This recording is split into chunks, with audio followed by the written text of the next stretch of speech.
The North Atlantic in February. Water temperature 4 degrees Celsius.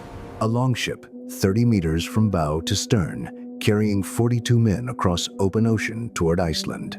The hull groans.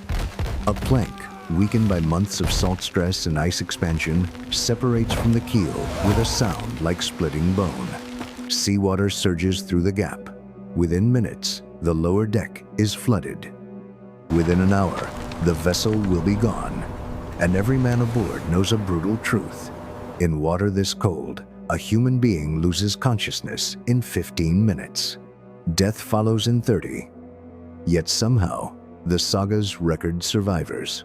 The archaeological record confirms habitation of Iceland, Greenland, and North America. Ships were lost constantly. Men came home anyway. The question that should haunt every student of maritime history is not how Vikings built their ships. It is how they survived when those ships failed in waters so cold that fire was effectively forbidden. If you find this investigation compelling, consider subscribing to this channel and leaving a like. It helps bring more deep dive historical content to audiences who value evidence over entertainment. The popular image of Viking seafaring presents warriors huddled around blazing hearths on deck, roasting meat, singing songs. This image is not merely inaccurate, it is physically impossible. The clinker-built longship was essentially a floating bundle of fuel. Every surface was wood or textile. The hulls were waterproofed with pine tar, so flammable that a spark could transform a vessel into a pyre. The sails were woven from wool, treated with animal fat catastrophically combustible. At sea, fire was death. This creates a paradox demanding explanation. The passage from Norway to Iceland covered over 900 nautical miles. The route to Greenland added 300 more. These voyages took weeks in conditions where hypothermia was not a risk, but a certainty. The Romans had developed onboard heating systems, bronze braziers, ceramic firepots, enclosed stoves. These functioned in the warm Mediterranean. When Roman ships ventured into the North Sea, these methods failed catastrophically. Wetter conditions and violent seas created combustion risks Mediterranean engineers never anticipated. Roman accounts describe fires breaking out aboard ships, vessels lost to their own heating systems. Southern technology became a northern liability. The Norse solution was not safer fire. It was an entire survival system that rendered fire unnecessary. The foundation was textile technology so advanced that modern scientists have only recently understood its sophistication. Scandinavian medieval wool was dual-coated fleece, a water-resistant outer layer with a dense insulating underlayer. When processed using techniques preserved in Icelandic tradition, this wool retained thermal properties even when saturated with seawater.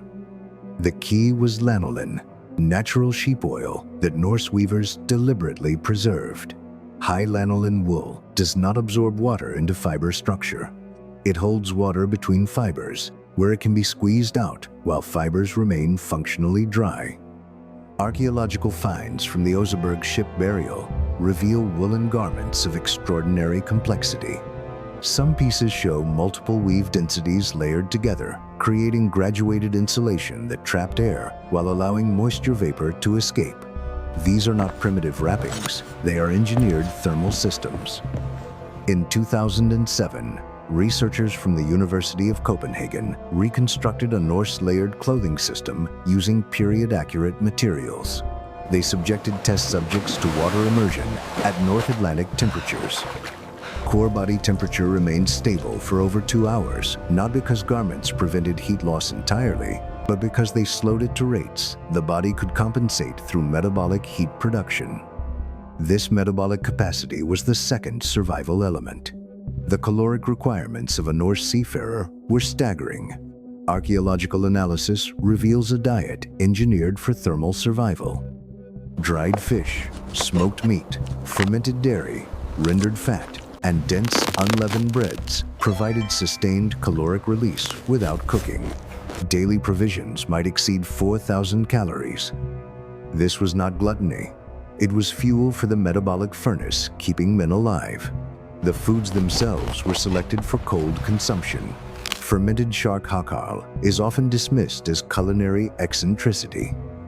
In fact, fermentation breaks compounds into forms, providing rapid metabolic energy while remaining edible without heat. Stockfish could be softened in seawater and consumed directly, providing protein and fat stable for years without refrigeration. Every element was optimized for maintaining core temperature through internal heat generation. The third element was architectural. The longship was a survival shelter. Its shallow draft created a hull shape that could be inverted or beached as emergency shelter. The sail became windbreak and rain cover. Surviving sails from Gokstad show grommets and attachment points with no rigging function, but perfect for stretching fabric over the hull as tent structure. At sea, crew sleeping arrangements exploited thermal physics not formally described until the 19th century. Men slept in designated groups within leather sleeping sacks treated with animal fat. These huthfat were not individual bags, but communal enclosures. Body heat pooled within shared space. 5 men generating roughly 100 watts each created thermal microenvironments, maintaining survivable temperatures even below freezing.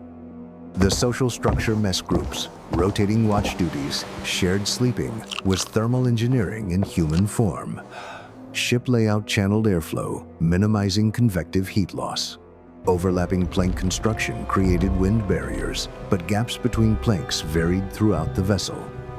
Forensic analysis suggests deliberate variation in caulking density, creating zones of different air exchange. The after section shows tightest sealing. Forward sections were more permeable. The ship was a gradient of microenvironments. None of these systems functioned independently. They formed integrated survival architecture, requiring precise coordination.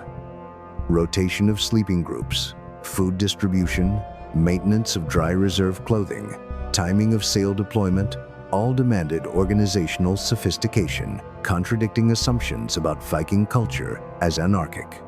The sagas encode detailed operational knowledge. Grunlandinga Saga describes how Greenland crossing crews managed provisions and sleep rotations according to strict protocols. Landnamabok references ship designs favored for emergency shelter capability. These are technical documentation in narrative form. Shore-based infrastructure reveals systematic planning. Routes followed chains of landing sites, seasonal camps, and emergency waypoints. Archaeological surveys of the Faroe Islands identify over 40 sites showing temporary Norse occupation consistent with waypoint usage. The voyage was not single ordeal, but planned exposures calibrated to human endurance, separated by recovery intervals. When ships failed catastrophically, survival systems transitioned to emergency protocols. Cargo was jettisoned. Loose planking became flotation aids. Crews transferred to shore in thermal clusters. Leather sleeping sacks became emergency shelters. Dried provisions sustained survivors during rescue waits or overland marches. The psychological dimension may be most overlooked. Modern research identifies morale, routine, and cooperation as decisive survival factors. Groups maintaining structured activities and collective purpose survive at dramatically higher rates. Norse crew organization fixed roles, rotating responsibilities, ritualized meal distributions, collective sleeping created exactly these conditions. The crew was a trained survival unit. When English and Portuguese vessels began Atlantic voyages in the 15th century, cold water survival remained catastrophically inadequate.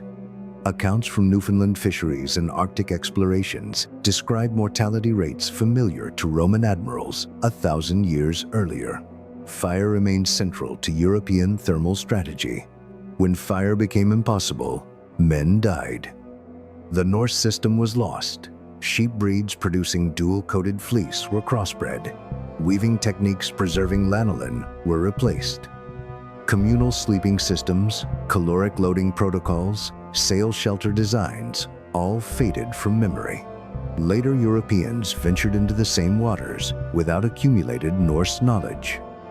What experimental archaeology has recovered is complete survival technology, sophisticated enough to sustain life in conditions that defeated every other pre-industrial maritime culture.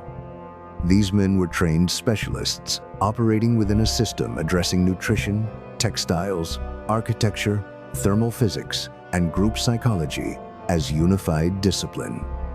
The ship did not need to remain intact. It was simply the first stage of layered survival architecture, extending from vessel holds to emergency shore camps, from sail structure to sleeping group composition, from dried fish fat content to woolen cloak weave density.